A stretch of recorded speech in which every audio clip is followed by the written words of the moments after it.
कहानी की शुरुआत होती है एक छोटे से गांव से, जहां रहता था एक युवक, नाम था अर्जुन।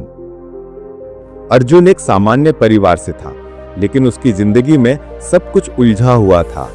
वो 25 साल का था, कॉलेज छोड़ चुका था, नौकरी नहीं मिल रही थी और घर में माँ बाप की उम्मीदें उस पर बोझ बन गई थी। हर रात वो सोचता था, मैं क्या हूं, मेरी जिंदगी का मकसद क्या है। उसका दिल उदास था और वो अक्सर गांव के बाहर के जंगल में घूमता रहता था, जहां से उसे थोड़ी शांति मिलती थी। लेकिन ये जंगल साधारण नहीं था। गांव वाले कहते थे कि ये जंगल रहस्यमयी है, जहां पुराने समय के ऋषि मुनि छिपे हुए हैं और एक छिपी हुई झील है जो इच्छाओं को पूरा करती है। लेकिन कोई वहां जाने की हिम्मत नहीं करता था, क्योंकि रास्ते में खतरनाक जानवर, भटकाव और अजीबोगरीब घटनाएं होती हैं। एक दिन अर्जुन की जिंदगी में तूफान आया। उसके पिता की तबीयत खराब हो गई और डॉक्टर ने कहा कि इलाज के लिए बहुत पैसे चाहिए। अर्जुन के पास कुछ नहीं था। वो निराश होकर घर से भाग निकला और बिना सोचे समझे उस जंगल में घुस गया। अगर मौत आए तो आए, कम से कम कोशिश तो की, वो सोचता हुआ आगे बढ़ा। जंगल घना था, पेड़ इतने ऊंचे कि सूरज की रोशनी मुश्किल से पहुंचती थी। हवा में एक अजीब सी सुगंध थी, जैसे अगरबत्ती और फूलों की मिली जुली हो। अर्जुन चलता रहा, लेकिन जल्दी ही रास्ता भटक गया। प्यास लगी, भूख सताने लगी। अचानक उसे एक आवाज सुनाई दी, जैसे कोई मंत्र जप रहा हो। ओम नमः शिवाय, ओम नमः शिवाय। आवाज दूर से आ रही थी, लेकिन इतनी स्पष्ट कि दिल को छू रही थी। अर्जुन उस आवाज की ओर बढ़ा। रास्ते में उसे एक छोटी सी नदी मिली जो एक झील में जाकर मिलती थी। झील का पानी इतना साफ था कि नीचे के पत्थर चमक रहे थे और किनारे पर फूल खिले हुए थे जो कभी नहीं मुरझाते लगते थे। लेकिन झील के बीच में एक छोटा सा द्वीप था, जहां एक प्राचीन मंदिर खड़ा था। मंदिर की दीवारें लताओं से ढकी हुई थीं और ऊपर एक शिवलिंग की आकृति नजर आ रही थी। अर्जुन हैरान था। ये जगह गांव वालों की कहानियों जैसी थी, लेकिन असली। वो झील पार करने की कोशिश करने लगा, लेकिन पानी में उतरते ही एक अजीब सी ऊर्जा महसूस हुई, जैसे कोई इसे रोक रहा हो। तभी द्वीप से एक बूढ़ा सद्धू निकला। सद्धू की उम्र नहीं पता चलती थी। लंबी दाढ़ी, सफेद वस्त्र और आंखें इतनी गहरी कि सारी दुनिया का ज्ञान छिपा हो। सद्धू ने मुस्कुराकर कहा, बेटा, तुम क्यों आए? ये जगह उन लोगों के लिए है जो खो चुके हैं लेकिन ढूंढने को तैयार हैं। अर्जुन डर गया, लेकिन सद्धू की आवाज में इतनी शांति थी कि वो रुक गया। सद्धू ने उसे द्वीप पर बुलाया और एक चमत्कार हुआ। झील का पानी खुद ब खुद रास्ता बना, जैसे कोई अदृश्य पुल हो। अर्जुन द्वीप पर पहुंचा। मंदिर अंदर से और भी रहस्यमयी था। दीवारों पर प्राचीन श्लोक खुदे हुए और बीच में एक बड़ा सा शिवलिंग, जिसके चारों ओर अगरबत्ती जल रही थी। सद्धू ने अर्जुन को बैठाया और कहा, मैं हूं स्वामी रामदास। ये मंदिर हजारों साल पुराना है, जहां भगवान शिव खुद निवास करते हैं। लेकिन यहां आने वाला हर इंसान एक परीक्षा देता है। तुम्हारी परीक्षा शुरू हो चुकी है। अर्जुन ने अपनी कहानी सुनाई, पिता की बीमारी, अपनी असफलता, जिंदगी की निराशा। सद्धू हंसे और बोले, ये सब माया है बेटा, लेकिन सच्ची शक्ति अंदर है। आज रात तुम यहाँ रुको और मैं तुम्हें एक कहानी सुनाऊंगा जो तुम्हारी जिंदगी बदल देगी। लेकिन याद रखना, ये कहानी सिर्फ सुनने की नहीं, जीने की है। रात हुई, जंगल में अंधेरा छा गया, लेकिन मंदिर की रोशनी से सब चमक रहा था। सद्धू ने कहानी शुरू की, एक प्राचीन राजकुमार की, जो ठीक अर्जुन जैसा था, खुला हुआ, लेकिन जंगल में आकर खुद को पाया। कहानी में राजकुमार को जंगल के रहस्यों का सामना करना पड़ा। भूत प्रेत, जंगली जानवर और सबसे बड़ा अपने अंदर के डर। जैसे जैसे कहानी आगे बढ़ी, अर्जुन को लगने लगा कि ये उसकी ही कहानी है।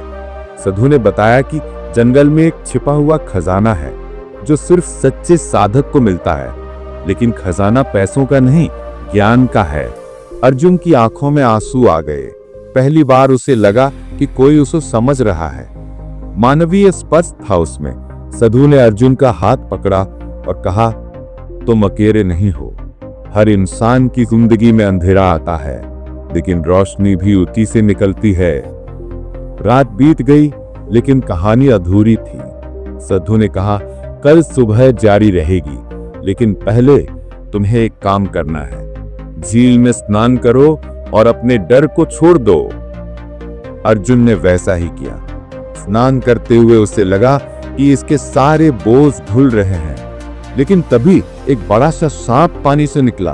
अर्जुन चीखा, लेकिन सद्धू ने दूर से कहा, डरो मत, ये परीक्षा है। अर्जुन ने हिम्मत की और सांप गायब हो गया। ये सिर्फ भ्रम था। यह हिस्सा इतना रोमांचक था कि अर्जुन की सांसें थम गई। अब वो पूरी तरह हुक हो चुका था। क्या होगा आगे? क्या वो खजाना पाएगा?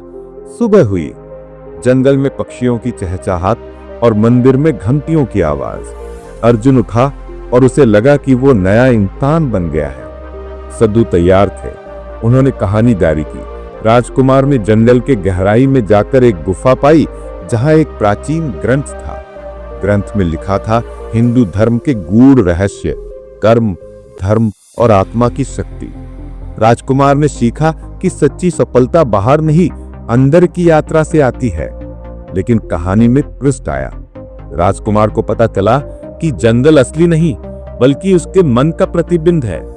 झील उसकी भावनाओं की गहराई थी, मंदिर उसकी आत्मा का केंद्र और सद्धू उसका अपना विवेक। अर्जुन स्तब्ध था। सद्धू ने कहा, बेटा, ये कहानी तुम्हारी है। ये जंगल तुम्हारा मन है, झील तुम्हारी भावनाएं, मंदिर तुम्हारा हृदय।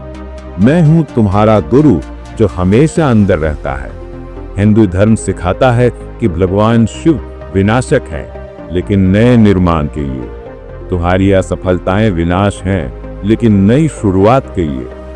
अब मानवीय स्पर्श और भावनाएं चरम पर थी। अर्जुन रो पड़ा। याद आया अपना मां का चेहरा, पिता की मेहनत, अपनी गलतियां। सभी में उसे गले लगाया, जैसे कोई पिता। जाओ, अब दुनिया में जाओ, लेकिन याद रखना, हर चुनौती एक परीक्षा है। कर्म करो, फल की चिंता मत करो। यह भगवत गीता का संदेश है। अर्जुन वापस गांव लौटा, लेकिन अब वो बदला हुआ था। उसने छोटी नौकरी शुरू की, पिता का इलाज कराया और धीरे धीरे सफल हुआ। लेकिन असली चमत्कार था उसका मन। अब वो डरता नहीं, बल्कि हर परीक्षा को अवसर मानता। सालों बाद वो खुद एक गुरु बन गया और दूसरों को यही कहानी सुनाते थे। इस कहानी का मेन मोटिव यह है कि जिंदगी की हर मुश्किल एक रहस्यमयी जंगल है, जहां सद्धू जैसा गुरु यानी तुम्हारा अपना विवेक इंतजार कर रहा है। हिंदू धर्म सिखाता है कि आत्म खोज के ही सच्ची प्रेरणा मिलती है। कभी हार मत मानो, क्योंकि रोशनी हमेशा अंधेरे के बाद आती है। उठो, जागो, जितना भी बहाना है सब कुछ छोड़ के खुद को पहचानो और अच्छे काम करके अपना लाइफ में सक्सेस पाओ। दोस्तों, अर्जुन की तरह आपकी जिंदगी में भी एक रहस्यमयी जंगल है, एक ऐसी झील जो आपके सपनों और डर को छुपाए बैठी है। लेकिन सवाल यह है कि क्या आप इस झील में कूदने की हिम्मत करेंगे? क्या आप अपने अंदर के सद्धू को सुनेंगे जो आपको बुला रहा है? आज भी वो पहला कदम उठाइए, चाहे वो एक नई शुरुआत हो, अपने डर से लड़ना हो या अपने सपनों को सच करना हो। अभी इस वीडियो को लाइक करें अगर आपने अर्जुन की कहानी में खुद को देखा। कमेंट में बताइए कि आपकी जिंदगी का वो जंगल क्या है और आप उससे कैसे निकलने वाले हैं। और अगर आप चाहते हैं कि ऐसी प्रेरणादायक कहानियां आपके पास पहुंचती रहें, तो सब्सक्राइब करें और बेल आइकन दबाना ना भूलें, क्योंकि हर कहानी, हर कदम आपको आपके मकसद के और करीब ले जाएगा। चलो, आज से एक नई शुरुआत करें, अभी इसी पल। धन्यवाद।